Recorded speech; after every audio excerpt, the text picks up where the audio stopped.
घेतलेले आहे। मगजबी, खोबरं, खसखस, पिस्ते, डिंक, मखाने, काजू, बदाम, मनुके, त्याच्यानंतर खजूर घेतलेले आहेत बिया काढून। त्याच्यानंतर आपल्याला ह्या एक एक वस्तू सगळ्या तुपामध्ये मस्त तळायच्या आहे। पहिला डिंक तळून घेतला, त्याच्यामध्ये थोडंसं बारीक केलं ते पेल्याने। नंतर त्याच्यामध्ये तळलेल्या सगळ्या एक एक वस्तू मिक्स केल्या।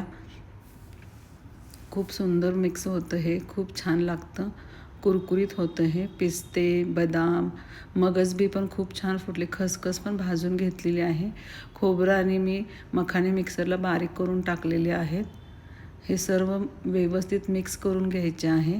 त्याच्यानंतर खजूर थोडेसे तुपात मऊ केलेले आहेत, त्याच्यामध्येच आपल्याला हे केलेले सगळं मिश्रण मिक्स करायचे आहे आणि छान ते मिक्स करून एकजीव करून घ्यायचे आहे। त्याच्यानंतर त्याचे छोटे छोटेसे लाडू बांधायचे। खूप सुंदर लाडू होतात ह्याचे।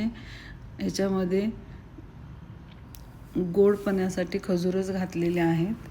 खूप छान लाडू झालेले आहेत हे, बघू शकताय तुम्ही। नक्की ट्राय करा, हेल्दी